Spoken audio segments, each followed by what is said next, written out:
What's unusual about this setup, Adnan, is that the release of such intensely cold air out of the interior of the Arctic. Now, what's happened globally, in actual fact, is that we've had this cold air locked in place across the Arctic so far this winter.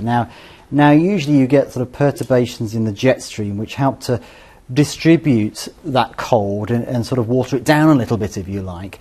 What's happened this winter so far is that the vortex, the polar vortex, has been very strong, which has meant that the cold air has been locked in to Arctic Canada for a very long period of time. And because this time of year, air just gets colder and colder and colder if it's stuck in one place, that's exactly what's happened. So this very strong jet stream has kept that cold air locked in. And then suddenly it's been allowed to be released. It's sort of splurged out southwards due to various meteorological factors. So it's the fact that the cold's been kept in for such a long time and now it's being released. That's the reason it's so remarkably cold. It's also the reason why it's penetrating so far southwards. It's like a density current because cold air is dense. And so once it pushes out, it goes a long way. And so perhaps even more remarkable is how low the temperatures are going to get further south across the US.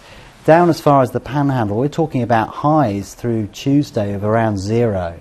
Now, I'm no horticulturalist, but I imagine that's going to cause some problems to crops down there because, you know, we're talking about 20-year lows, and I would imagine that places down sort of Louisiana, places like that, down towards Georgia, northern parts of Florida will be getting temperatures which they have not had for decades down there. So that's a major concern, I would imagine. We can also imagine what it would do to wildlife as well. The wind chill is the thing that really bites at the body as you go outside. Does that wind chill also, though, mean that, well, it's the wind that's also taking the storm away from the areas that it's crossing?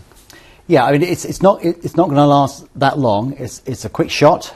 By the middle of the week, the weather system will have moved on, and the cold air will have swept out into the Atlantic, and it gets warmed by the Atlantic. So there's a bit of a myth here in the UK that what the US gets, we get a week later. Simply not true, because as soon as cold air floods out over the Atlantic Ocean, it warms very quickly.